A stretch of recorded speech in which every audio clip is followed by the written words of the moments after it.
Hi, I'm Paul. And I'm Mike. Today is Wednesday, February the 9th. And you're watching the Home Team. So let's get started.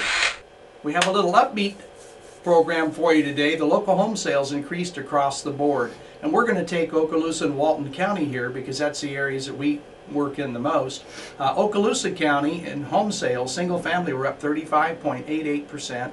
And in Walton County, they were up 18% from 2010. And in condos, we were up in Okaloosa 41.38%, which is almost 42%.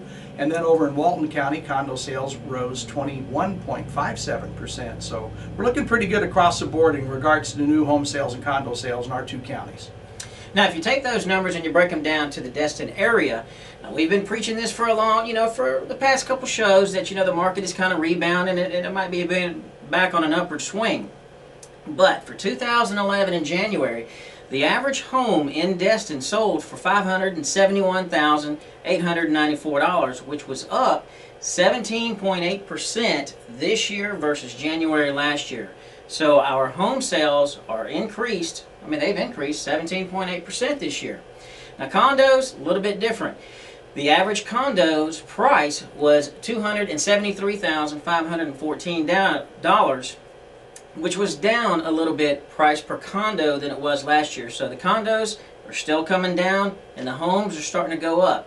Now do keep in mind each little condo complex and maybe each little neighborhood is going to be changing a little bit, but for the most part, for the housing, things are up on the uprise.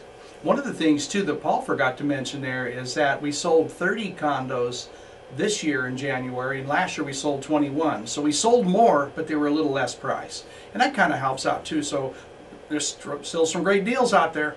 So if you're thinking about buying that condo or that house, now's when you really want to put that serious thinking cap on, because things are definitely changing. Okay, now here recently, we've had several buyers, actually a lot of buyers have been coming in through January, and more so the past couple of weeks. And one of the questions we seem to get a lot is, can we show them or sell them properties from a multiple variety of real estate firms? And the answer is yes. So if you're looking at properties and they're listed by other real estate firms, keep in mind we can help you with anybody and everybody. One of the things that we have that's really made a revolutionary set to this part of it is that we have the Super iBox. And that iBox records our entry and lets us know who's looking at our properties and everything else, so we can get into anybody's listings. I was astonished when the fellow asked me the day I showed him a listing that he called a sign call to me, and he says, "Hey, can I get in the other house over there across the street?" And I said, "Are you kidding me? We are in there." So these iBoxes are cool. They get us in. So any piece of property that you see, regardless of the real estate firm, give us a call. We'll get you the information, and if you like it, we'll get that house sold for you. One of the topics of discussion lately has been the closing costs related to the loan process and related to the purchase of the home. So we're going to elaborate on that a little bit here for you too, but we do want you to know that closing costs are negotiable. And Paul, go ahead and touch on a few of the bases here. Well, keep in mind, a lot of the buyers that we've been talking to and they've been inquiring about properties and stuff, their number one question is the price negotiable, and what can we do after we come up with a fair price that we want to go with? And like Mike said, that's the closing cost. So the price in today's market is negotiable.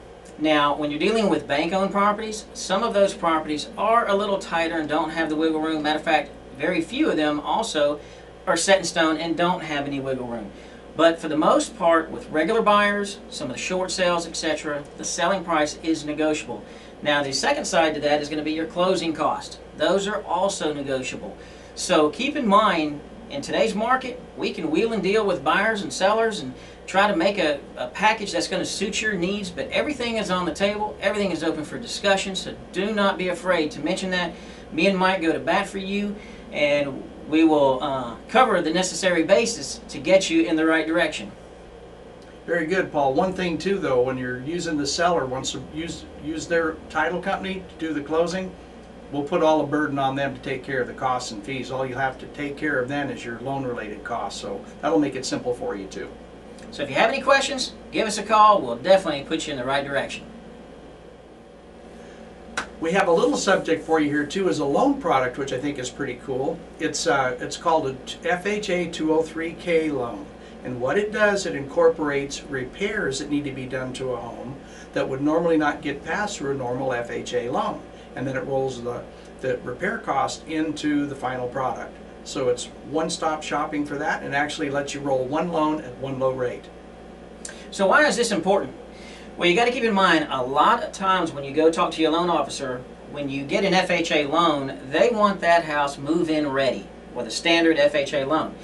So ways around it, like Mike just said, FHA offers that 203K. Now ask your lender about that, because they're not going to bring that up at first. They may not bring it up at all, but it's nice if you're aware of it. You can certainly throw it at them, and you'll probably surprise the heck out of them.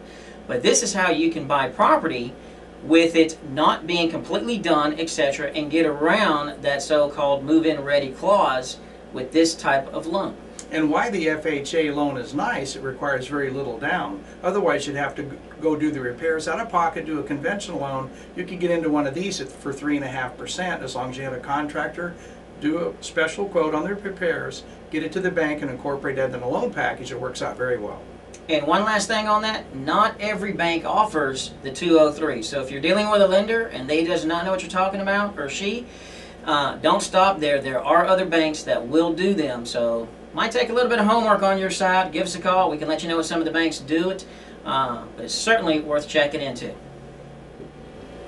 Now, as part of our new segment that we started last week, and that's going to be our shout out. Mike, go ahead and tell us about it. I want to make a shout out to a real nice young man, Jay Okoye. He's over here at the Army EOD school, and he's a first-time buyer, and he's on his way to creating his wealth portfolio to purchase a nice little house. And we're actually doing the 203K loan on that, like we just talked about a little bit ago, which I think it's pretty nice. So a big shout out to you, Jay. We're glad for you, buddy.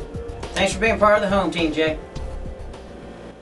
In closing today, we want to thank all of you for joining us.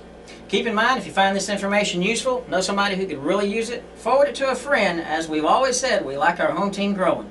Check the related videos and the banners on the right-hand side. Click on anything there and navigate right on through.